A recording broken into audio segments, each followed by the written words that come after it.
ဆရာကြီးမင်္ဂလာပါခင်ဗျာမင်္ဂလာပါခင်ဗျာဆရာကြီးခင်ဗျာကျွန်တော်တို့ကဒီ Nice Fair Travel Center တို့နဲ့ပေါ့နော်ဒါဗီယက်နမ်နိုင်ငံဒါနန်မြို့ကိုကျွန်တော်တို့ tour package tour တွေပို့ပါတယ်ပို့တဲ့အခါမှာပုံမှန်အားဖြင့်တော့ကျွန်တော်တို့ကဟိုပါပေါ့ဒါနန်မြို့ရဲ့ဘန်နာဟီတောင်ပေါ်မှာဒါညအိတ်ခီးစဉ်နေနဲ့စီစဉ်လေးမရှိဘူးပေါ့ခင်ဗျာမရှိဘူးပေါ့ဒီတစ်ခေါက်မှာတော့ဒါဆရာကြီးတို့လည်းတက်တောင့်တက်တာဖြစ်အောင်ဆိုပြီးတော့အတွေ့အကြုံလေးတစ်ခုရအောင်လို့ကျွန်တော်တို့ဒီဘန်နာဟီတောင်ပေါ်ပြင်းသေးရွာမှာပေါ့နော်အဲ့မှာရှိတဲ့ Mercury ဆိုတဲ့ hotel လေးကိုကျွန်တော်တို့ကညအိတ်နေနဲ့စီစဉ်လိုက်ပါတယ်ဒီခီးစဉ်လေးနဲ့ပတ်သက်လို့ဆရာကြီးနေနဲ့ဒါဘလို့ခန်းစားချက်လေးရှိလဲဘလို့အတွေ့အကြုံလေးလည်းရလဲဆိုတာလေးသိပြရစီမင်္ဂလာပါနော်ကဒီဘနာဟူဒါဒုတိယအကြိမ်မြောင်ပြန်ရောက်တာပေါ့နော်ဘနာဟီမှာညအိတ်တာပေါ့နော်ဆိုတော့အားသာချက်ကတော့ပထမတစ်ဆင့်ကတော့ကျွန်တော်တို့ဒီ Mercure Hotel ရောက်တဲ့ထီကိုကျွန်တော်တို့ဘတ်နဲ့သွားရတယ်အဲ့မှာကျွန်တော်တို့ check in ခဏဝင်တယ်တောင်းမှရှိတဲ့ Mercure Hotel မှာ check in ဝင်တယ်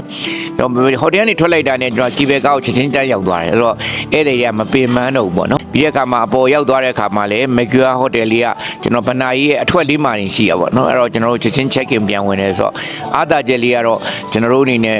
ခီးတွေကနော်ကျွန်တော်ဂျားတွေကဖြတ်ပြီးတော့ဝင်သွားတာပေါ့နော်ဒါအားသာချက်ဒါ Mercure Hotel မှာတဲတဲ့အားသာချက်ပေါ့နံပါတ်1ကတော့ကျွန်တော်တို့ကMercure Hotel အကြောင်းလေးပေါ့ဆိုတော့သူ hotel လေးက very compact ဖြစ်တယ် stylish လည်းဖြစ်တယ်အခုတပြင်းတော့ကျွန်တော်တို့ကသူတို့ရဲ့ buffet တွေပေါ့ buffet တွေတော်တော်ကောင်းတယ်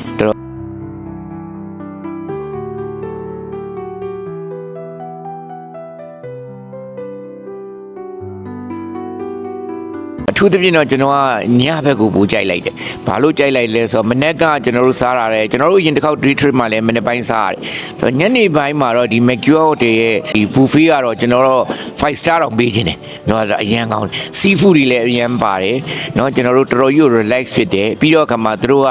ဘေးမှာကျွန်တော်တို့ရဲ့ဟိုဟာလေး wine လေးပေါ့။ guitar wine လေးလည်းရှိရပေါ့နော်။ guitar plucking wine လေးလည်းရှိရဆိုတော့တော်တော်ကြီးကိုအဆင်ပြေရပေါ့နော်။အဲ့တော့ဟိုအားသာချက်အားနေချက်ကတော့ကျွန်တော်တို့ညဘက်မှာအေးစေးထွက်လေရတယ်ခုနကတော့မနေ့အစောကြီးပေါ့မနေ့အစောကြီးကိုဘနာဟီတွေဘယ်သူမှမရောက်ခင်မှာလူတွေမရှုပ်ခင်ပေါ့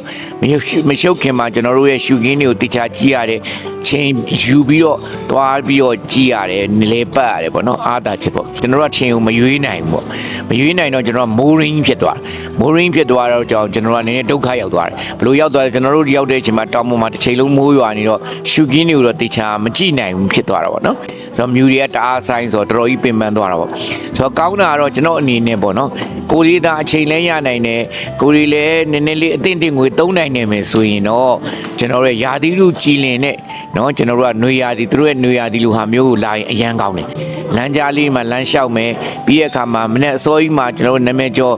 နော်ကျွန်တော်တို့ Golden Bridge ကိုကျွန်တော်ကဒီမနေ့ခင်းနေထွက်တာလည်းမြင်ရမယ်ပေါ့အဲ့ချိန်မှာလူတွေကလည်းမရှုပ်သေးဘူးအေးစစ်စစ်ဓာတ်ပုံရိုက်လို့ရတယ်လေပတ်လို့ရတယ်ဆိုတော့ကျွန်တော်အနေနဲ့တော့